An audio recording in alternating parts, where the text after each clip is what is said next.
ಎಲ್ರಿಗೂ ನಮಸ್ಕಾರ. Welcome back to Pooja Lokesh Das YouTube channel.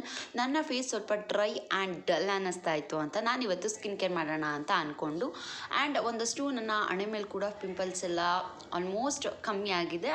ಅದು ಯಾಕೆ ಅನ್ನೋದನ್ನು ನೆಕ್ಸ್ಟ್ ಹೇಳ್ತೀನಿ. ಈ ವಿಡಿಯೋ ಬಂದು ಹೊಸ ವರ್ಷದ ಮೊದಲನೇ ವಿಡಿಯೋ ಆಗಿರುತ್ತೆ. ಆಫ್ಟರ್ ವೆರಿ ಲಾಂಗ್ ಟೈಮ್ ವಿಡಿಯೋನ ಅಪ್ಲೋಡ್ ಮಾಡ್ತಾ ಇದ್ದೀನಿ. ಇನ್ನೂ ಯಾರೆಲ್ಲ ನಮ್ಮ ಚಾನಲ್ನ ಸಬ್ಸ್ಕ್ರೈಬ್ ಮಾಡ್ಕೊಳ್ಳದೆ ನೋಡ್ತಾ ಇದ್ದೀರಾ, ದಯವಿಟ್ಟು ಲೈಕ್ ಮಾಡಿ, ಕಮೆಂಟ್ ಮಾಡಿ, ಶೇರ್ ಮಾಡಿ, ಹಾಗೂ ಸಬ್ಸ್ಕ್ರೈಬ್ ಮಾಡಿಕೊಂಡು ವಿಡಿಯೋನ ನೋಡಿ.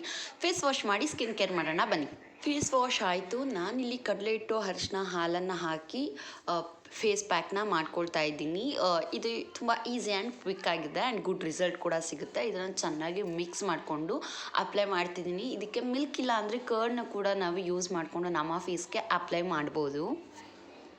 ಅಪ್ಲೈ ಮಾಡೋದಕ್ಕಿಂತ ಮುಂಚೆ ನೀವು ಹಾಲಲ್ಲಿ ನಿಮ್ಮ ಮುಖನ ತೊಳೀರಿ, ಇಲ್ಲಾಂದರೆ ಸ್ವಲ್ಪ ಹಾಲು ಹಾಕಿ ನಿಮ್ಮ ಫೇಸ್ ಡ್ರೈ ಆಗಲಿಕ್ಕೆ ಬಿಟ್ಟು ಅದಾದ ನಂತರ ಕಡಲೆ ಹಿಟ್ಟು ಪ್ಯಾಕ್ ಏನಿದೆ ಅದನ್ನು ಅಪ್ಲೈ ಮಾಡಿ. ಸೊ ನಾನಿಲ್ಲಿ ನನ್ನ ಲಿಪ್ಸು ಸ್ವಲ್ಪ ಡ್ರೈ ಆಗಿತ್ತು ಅಂತ ನಾನಿಲ್ಲಿ ಮನೇಲೇ ಮಾಡಿರುವಂತಹ ವ್ಯಾಸ್ಲಿನ್ನ ಬಳಸ್ತಾ ಇದ್ದೀನಿ. ಸೊ ಅದನ್ನು ಕೂಡ ಅಪ್ಲೈ ಮಾಡಿ ನನ್ನ ಫೇಸ್ ಪ್ಯಾಕ್ ಏನು ಮಾಡ್ಕೊಂಡಿದ್ದೆ ಅದನ್ನು ಕ್ಲೀನಾಗಿ ನಾನು ಅಪ್ಲೈ ಮಾಡಿ ಮಿನಿಮಮ್ 20 to 10 minutes ಇದನ್ನು ಡ್ರೈ ಆಗಲಿಕ್ಕೆ ಬಿಡ್ತೀನಿ. ಇವಾಗ ನನಗೆ ಸ್ವಲ್ಪ ಟೈಮ್ ಕಮ್ಮಿ ಇರೋದ್ರಿಂದ ನಾನು ಜಾಸ್ತಿ ಡ್ರೈ ಆಗಲಿಕ್ಕೆ ಬಿಡಲ್ಲ. ಅಷ್ಟರಲ್ಲಿ ನನ್ನ ಫೇಸ್ ಪ್ಯಾಕ್ ಏನಿದೆ ಅದು ಡ್ರೈ ಆಗೋಷ್ಟರಲ್ಲಿ ಒಂದು ಟಿಪ್ಸ್ ಕೊಡೋಣ ಅಂತ. ನಿಮ್ಮ ಫೇಸ್ ಗ್ಲೋ ಆಗಬೇಕು ಅಂತಿದ್ರೆ ಟರ್ಮರಿಕ್ ಪೌಡ್ರ್ ಅಂದರೆ ಅರಿಶಿನ, ಕಡಲೆ ಹಿಟ್ಟು, ಮೊಸರನ್ನ ನಿಮ್ಮ ಫೇಸ್ಗೆ ಅಪ್ಲೈ ಮಾಡಿ ಒಂದೊಳ್ಳೆ ಗುಡ್ ರಿಸಲ್ಟ್ ಸಿಗುತ್ತೆ ಅಂತಲೇ ಹೇಳ್ಬೋದು. ಇನ್ನು ಒಂದು ನೈಟ್ ಟೈಮ್ ಆಲೋವೆರಾ ಜೆಲ್ನ ಯೂಸ್ ಮಾಡಿ.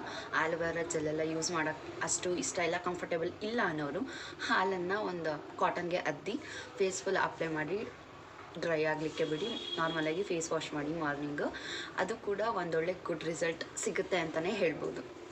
ಫೇಸ್ ಪ್ಯಾಕ್ ಅಪ್ಲೈ ಮಾಡಿದ ಆಫ್ಟರ್ ಹೇಗಿದೆ ನನ್ನ ಫೇಸ್ ಅನ್ನೋದನ್ನು ನೀವೇ ನೋಡ್ತಿರ್ಬೋದು.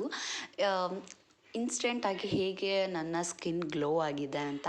ಹಾಗೆ ಇದನ್ನು ಸಾಕಷ್ಟು ಥರ ನಾವು ಇದನ್ನು ಬಳಸ್ಬೋದು. ಹೇಗೆ ಅನ್ನೋದನ್ನು ಮುಂದೆ ಬರೋ ವೀಡಿಯೋಗಳಲ್ಲಿ ನಾನು ನಿಮ್ಮೆಲ್ರಿಗೂ ತಿಳಿಸ್ಕೊಡ್ತೀನಿ. ಒಂದಷ್ಟು ಪ್ರಾಡಕ್ಟ್ಸ್ನ ಯೂಸ್ ಮಾಡಿಕೊಂಡು ನಾನು ಕೂಡ ರೆಡಿ ಆದೆ. ನಾನು ಈ ಥರ ರೆಡಿಯಾಗಿದ್ದೀನಿ. ಐ ಹೋಪ್ ನಾನು ಚೆನ್ನಾಗಿ ಕಾಣಿಸ್ತಾ ಇದ್ದೀನಿ ಅಂತ. ಚೆನ್ನಾಗಿ ಕಾಣಿಸ್ತಾ ಇದ್ದರೆ ಕಮೆಂಟ್ ಮಾಡಿ. ಆ್ಯಂಡ್ ಇದರಲ್ಲಿ ಒಂದು ಗಮನಿಸೋದೇನೆಂದರೆ ನನ್ನ ಫೇಸ್ ಗ್ಲೋ ಆಗಿದೆ. ನನ್ನ ಫೇಸ್ ಗ್ಲೋ ಆಗಿದೆ ಅಂತ ನಿಮಗೇನಾದರೂ ಅನಿಸಿದ್ರೆ ಕಮೆಂಟ್ ಮಾಡಿ ತಿಳಿಸಿ. ರೆಡಿ ಎಲ್ಲ ಆದಮೇಲೆ ಪಾಪುಗೂ ಕೂಡ ಊಟ ಮಾಡಿಸಿ ನಾನು ರೆಡಿಯಾಗಿ ಪಾಪನೂ ಕೂಡ ರೆಡಿ ಮಾಡಿಕೊಂಡು ಹೊರಟ್ವಿ. ನಾವು ಹೋಗ್ತಾ ಇರೋದು ಬಂದು ಇವತ್ತು ಬ್ಯಾಂಗ್ಳೂರಿಗೆ ಹೋಗ್ತಾ ಇದ್ದೆ. ಆ್ಯಕ್ಚುಲಾಗಿ ಮನೇಲಿ ನಾನ್ ವೆಜ್ ಮಾಡಿದ್ರು, ತಿನ್ನೋಕ್ಕೆ ಇಷ್ಟ ಆಗಲಿಲ್ಲ ಅಂತ ಹೋಟ್ಲಿಗೆ ಬಂದು ವೆಜ್ನ ತಿಂತಾ ಇದ್ದೆ. ಆ್ಯಂಡ್ ಅನ್ನ ಸಾಂಬಾರು, ಫುಲ್ ಮೀಲ್ಸ್ ಮತ್ತು ಸ್ವಲ್ಪ ಗೋಬಿನ ಆರ್ಡ್ರ್ ಮಾಡಿಕೊಂಡು ತಿಂದ್ವಿ.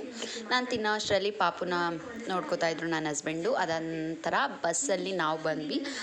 ಜಾಸ್ತಿ ಎಲ್ಲ ಕ್ಲಿಪ್ಸ್ ತೊಗೊಳ್ಳಿಲ್ಲ, ಒಂದಷ್ಟು ತೊಗೊಂಡಿರೋದನ್ನ ಅಟ್ಯಾಚ್ ಮಾಡ್ತಿದ್ದೀನಿ.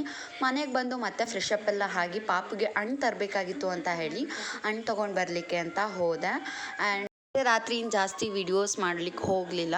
ಮತ್ತು ಇನ್ನು ಮಾರ್ನಿಂಗ್ ವೀಡಿಯೋನ ಕಂಟಿನ್ಯೂ ಮಾಡ್ತಾ ಇದ್ದೀನಿ. ಮಾರ್ನಿಂಗ್ ನಾನು ಒಂದು 5:30ಗೆ ಎದ್ದೆ.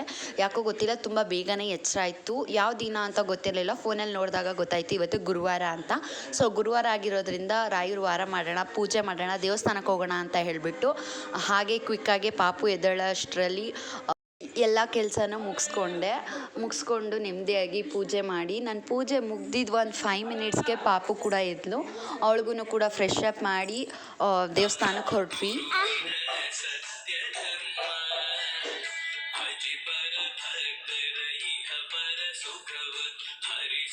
ಪಾಪು, ನಾನು ನನ್ನ ಹಸ್ಬೆಂಡ್ ಎಲ್ಲ ದೇವಸ್ಥಾನಕ್ಕೆ ಹೋದ್ವಿ. ತುಂಬ ಚೆನ್ನಾಗಿ ದರ್ಶನ ಆಯಿತು. ಆ್ಯಂಡ್ ಇಲ್ಲಿಗೆ ಈ ಬ್ಲಾಗ್ನ ಎಂಡ್ ಮಾಡ್ತಾ ಇದ್ದೀನಿ. ಇನ್ನೂ ಶೂಟ್ ಅದ್ರ ಬಗ್ಗೆ ಎಲ್ಲ ಇನ್ಫಾರ್ಮೇಷನ್ ಕೊಡ್ತೀನಿ.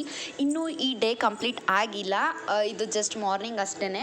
ತುಂಬ ಲಾಂಗ್ ಆಗಿಬಿಡುತ್ತೆ ಅಂತ ಈ ವಿಡಿಯೋನ ಇಲ್ಲಿಗೆ ಎಂಡ್ ಮಾಡ್ತಾ ಇದ್ದೀನಿ. ಮತ್ತೆ ನೆಕ್ಸ್ಟ್ ವಿಡಿಯೋದಲ್ಲಿ ಸಿಗ್ತೀನಿ ಅಂತ ಹೇಳ್ತಾ thanks for watching. Love you all. Bye bye.